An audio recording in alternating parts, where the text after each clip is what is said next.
ఏది అయినా ట్రై చెయ్యి ఆచి చికెన్ మసాలా.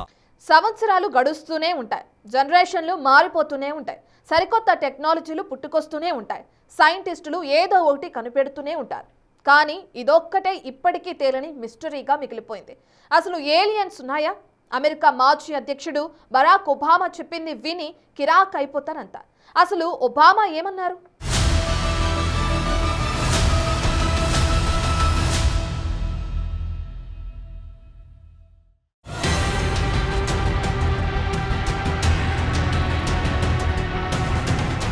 ఏలియన్స్ అంతు చిక్కని రహస్యం.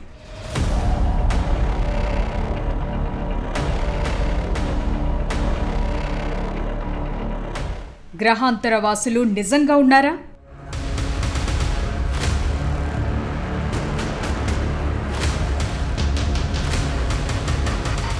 ఏలియన్స్ పై ఎన్నో ఊహాగానాలున్నాయి. వాళ్ళు ఇప్పటికీ ఓ మిస్టరీనే. గ్రహాంతర వాసులకు గుర్తు తెలియని ఎగిరే వస్తువుల లాంటి వాటితో అమెరికాలోని ఏరియా 51కి బలమైన లింక్స్ ఉన్నాయనే ప్రచారం కూడా ఎప్పటి నుంచో ఉంది. దీనిపై అమెరికా మాజీ ప్రెసిడెంట్ బరాక్ ఒబామా ఓ ఇంటర్వ్యూలో ఇంట్రెస్టింగ్ కామెంట్స్ చేశారు.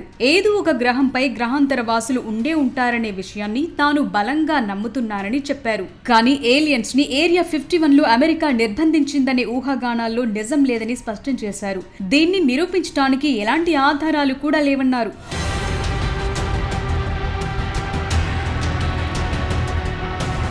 10 ఏళ్ల కిందట యుఎస్ ఎయిర్ ఫోర్స్ రీపర్ డ్రోన్లు సేకరించిన రాడార్ రికార్డింగ్స్ లో మధ్య ప్రాచ్యంలోని కొన్ని ప్రాంతాలపై ఏలియన్స్ ఉనికి కనిపించిందని అనేక రిపోర్టులు వచ్చాయి. ఇప్పుడు వాటిపైనే ఒబామా స్పందించారు. గ్రహాంతర వాసుల ఉనికికి సంబంధించిన అనేక రికార్డులు అమెరికా ప్రభుత్వం దగ్గర ఉన్నట్లు తాను అధికారంలో ఉన్న సమయంలో కూడా సమాచారం లేదన్నారు.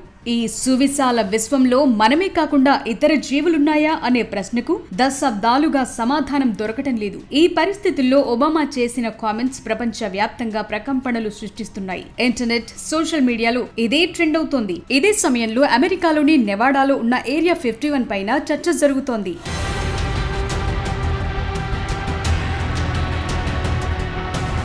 ఇది అత్యంత రహస్యమైన ప్రాంతం. ఇక్కడ అమెరికా సైన్యం, సైంటిస్టులు ఆయుధాలు సహా వివిధ టెక్నాలజీలను టెస్ట్ చేస్తారు. సైనిక శిక్షణ కూడా ఇస్తారు. ఈ స్థావరాన్ని 1955లో ఏర్పాటు చేశారు.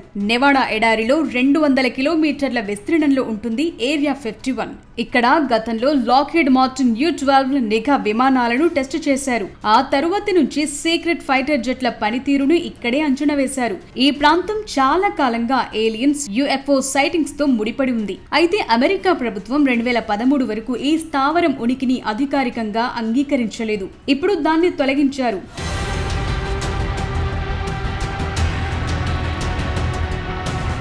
అన్ఐడెంటిఫైడ్ అనామలీస్ ఫినామినా పట్ల ఆసక్తి పెరుగుతున్న క్రమంలో ఒబామా కామెంట్స్ కొత్త చర్చకు దారితీశాయి. ఇందుకోసం pentagon all domain anomaly resolution office కూడా ఏర్పాటు చేసింది. ఈ సంఘటనల గురించి ప్రభుత్వం మరింత సమాచారాన్ని బయటపెట్టాలని కోరుతూ కాంగ్రెస్ చట్టాలను ఆమోదించింది. అయితే భూమికి ఆవల జీవం ఉందని నిర్ధారించగల ఖచ్చితమైన ఆధారాలు లేవు. అయినప్పటికీ శాస్త్రవేత్తలు ఒక ఆధారాన్ని కనుగొనే ఆశతో అనంత విశ్వంలోని విస్తారమైన ప్రాంతాలను స్కాన్ చేస్తూనే ఉన్నారు.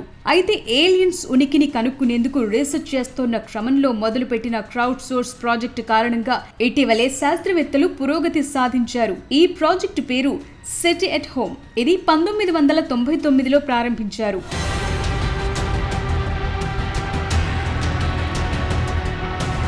ప్రపంచవ్యాప్తంగా లక్షలాది మంది వాలంటీర్లుగా పాల్గొన్నారు. ప్యూర్టో రికోలోని అరెసిబో అబ్జర్వేటరీ నుంచి వచ్చిన డేటాలు అసాధారణ రేడియో సంకేతాలను గుర్తించడమే లక్ష్యంగా పెట్టుకున్నారు. 2020లో కేబుల్ ఫెయిల్యూర్ కారణంగా భారీ రేడియో టెలిస్కోప్ కూలిపోయింది. ప్రాజెక్ట్ అకస్మాత్తుగా ఆగిపోయింది. అయితే 21 సంవత్సరాల డేటాలో 12 బిలియన్లకు పైగా ఇంట్రెస్టింగ్ సిగ్నల్స్ గుర్తించారు. పరిశోధకులంతా ఇప్పుడు ఆ ఫలితాలను తనిఖీ చేస్తున్నారు. ప్రస్తుతం చైనా ఫాస్ట్ రేడియో టెలిస్కోప్ ని ఉపయోగించి తిరిగి పరిశీలిస్తున్నారు. ఇదిలా ఉంటే 4 ఏళ్ల కిందట కూడా UAP, UFO గురించి ఒబామా మాట్లాడారు. ఆకాశంలో వింతగా ప్రయాణించే వస్తువుల వీడియోలు, రికార్డులున్నాయని, అవి ఎలా, ఎంత వేగంగా ప్రయాణిస్తున్నాయో మనకు అర్థం కాదని అప్పట్లోనే ఆయన అంగీకరించారు.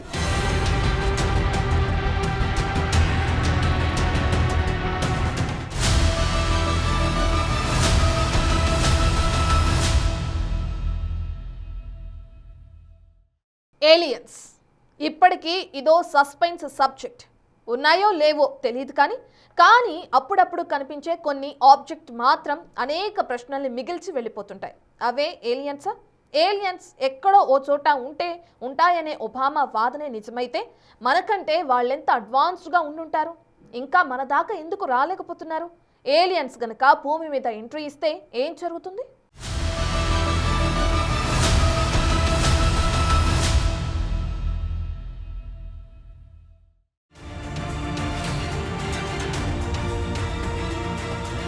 ఏలియన్స్ అనే పదం వింటే చాలు ఆటోమేటిక్ గా ఓ ఉత్కంఠ మొదలవుతుంది. అంతకు మించిన డౌట్స్ మెదడులో మెదులుతాయి.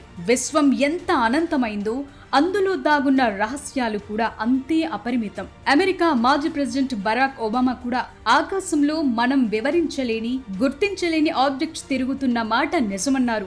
ఇది విన్నాక సైంటిస్టులకే కాదు సామాన్యులకు కూడా అంతు చిక్కని ప్రశ్నలు మొదలయ్యాయి. అసలు ఏలియన్స్ మనకంటే ఎంత అడ్వాన్స్డ్ గా ఉండి ఉంటారు? వారు ఎందుకు మనల్ని కలవట్లేదు? ఒకవేళ వారు వస్తే ఏం జరుగుతుంది? ఈ విశ్వం వయసు దాదాపుగా 14 బిలియన్ సంవత్సరాలు. భూమి పుట్టింది కేవలం 4.5 బిలియన్ ఏళ్ల క్రితమేననే అంచనాలున్నాయి. అంటే మనకంటే కొన్ని కోట్ల సంవత్సరాల ముందే వేరే గ్రహాలపై జీవం ఆవిర్భవించి ఉండే అవకాశం ఉందనే వాదన బలంగా ఉంది. ఒకవేళ అదే నిజమైతే వారి టెక్నాలజీ మన ఊహ కూడా అందనంత స్థాయిలో ఉంటుంది. దీన్ని అర్థం చేసుకునేందుకు కార్దాషియన్ స్కేల్ అనే సిద్ధాంతాన్ని వాడతారు. టైప్ 1 సివిలైజేషన్లు తమ గ్రహం మీద ఉన్న మొత్తం శక్తిని వాడుకోగలరు. అదే టైప్ 2 సివిలైజేషన్లు సూర్యుడి లాంటి నక్షత్రాల నుంచి వచ్చే మొత్తం శక్తిని గ్రహిస్తారు. టైప్ 3 సివిలైజేషన్లో మొత్తం గెలాక్సీలోని శక్తిని కంట్రోల్ చేయగలరు. మనం ఇంకా టైప్ 1 స్థాయికి కూడా చేరుకోలేదు. ఒకవేళ ఏలియన్స్ భూమిని ఇప్పటికే గుర్తించి ఉంటే వారు కనీసం టైప్ 2, టైప్ 3 స్థాయికి చెందిన వారై ఉంటారు. అంటే వారి దగ్గర కాంతి వేగంతో ప్రయాణించే స్పేస్ క్రాఫ్ట్స్ గానీ, వార్మ్ హోల్స్ ద్వారా సెకండ్లలో ప్రయాణించే టెక్నాలజీ గానీ ఉండొచ్చంటున్నారు.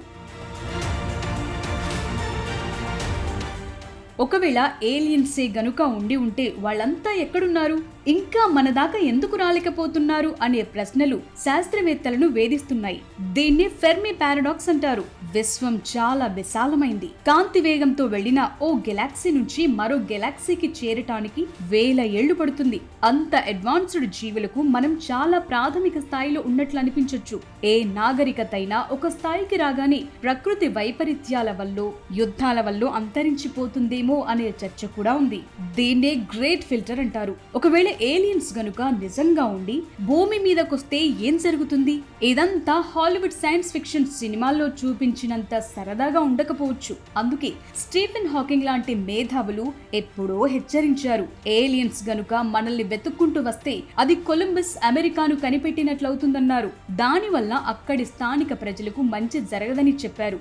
అందుకే ఏలియన్స్ ఫ్యాక్టర్ ఆధునిక విజ్ఞాన శాస్త్రం ముందున్న అతి పెద్ద సవాల్. శాస్త్రవేత్తల అంచనా ప్రకారం మన పాలపుంత గెలాక్సీలోనే 100 కోట్ల నక్షత్రాలున్నాయి. విశ్వమంతటా ఇలాంటి గెలాక్సీలు మరెన్నో ఉన్నాయి.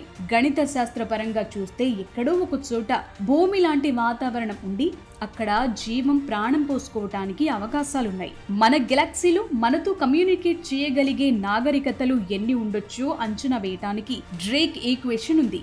దాని ప్రకారం ఏలియన్స్ ఉండే అవకాశాలు చాలా ఎక్కువ ఉన్నాయి. ఇక ఏలియన్స్ గనుక భూమిని కనిపెట్టి మనల్ని సంప్రదిస్తే ఏమవుతుందనే దానిపై భిన్నమైన అంచనాలున్నాయి. ఒకవేళ ఏలియన్స్ గనుక భూమికొచ్చారంటే వారి టెక్నాలజీ మనకు అందనంత స్థాయిలో ఉంటుందని అర్థం. వారి నుంచి క్లీన్ ఎనర్జీ, నయం కాని జబ్బులకు చికిత్సలు, టైం ట్రావెల్ లాంటి రహస్యాలను నేర్చుకునేందుకు వీలుంటుందని చెప్తున్నారు. ఇదే సమయంలో భూమిపై ఉన్న వనరులను ఏలియన్స్ ఆక్రమించుకుంటే పరిస్థితి ఏంటి అనే ఆలోచనలు కూడా ఉన్నాయి. గ్రహాంతర వాసులు గనుక భూమిపైకి వస్తే ఇక్కడ ఉన్న ఆచారాలు, వ్యవహారాలు, వ్యవస్థలన్నీ ఒక్కసారిగా కుప్పకూలిపోతాయి. మనిషి అత్యంత తెలివైనవాడు అని అహంకారం పోయి విశ్వంలో మనం చాలా చిన్నవాళ్లం అనే వాస్తవం అందరికీ అర్థమవుతుంది. మన శాస్త్రవేత్తలు ఏలియన్స్ ని రేడియో టెలిస్కోప్ల ద్వారా అంతరిక్షం నుంచి వచ్చే వింత శబ్దాలను, సిగ్నల్స్ ను వింటున్నారు. అంతేకాదు సుదూర గ్రహాల వాతావరణంలో ఆక్సిజన్, మీథేన్ లాంటి జీవ సంకేతాలున్నాయేమో పరిశోధిస్తున్నారు. ఏదేమైనా ఏలియన్స్ ఇప్పటికీ మనల్ని గమనిస్తూ ఉండొచ్చు, మన సిగ్నల్ కోసం వెయిట్ చేస్తుండొచ్చు. సైన్స్ పరిశోధనలు పెరిగే కొద్దీ ఈ సస్పెన్స్ వీడే అవకాశం ఉంటుంది. ఎందుకంటే కాలం పరుగులు, మనిషి సాధించిన విజయాలు అన్నీ ఇన్ని కావు. సముద్ర గర్భాలను శోధించాం, అణువుని విచ్ఛిన్నం చేశాం, చివరకు అంగారకుడి పైన రోవర్లను దించాం. అయినప్పటికీ అనంతమైన విశ్వంలో మనం ఒంటరి వాళ్లమేనా అనే ప్రశ్నలకు మాత్రం సమాధానం ఇప్పటికీ ఓ మిస్టరీగానే మిగిలిపోయింది.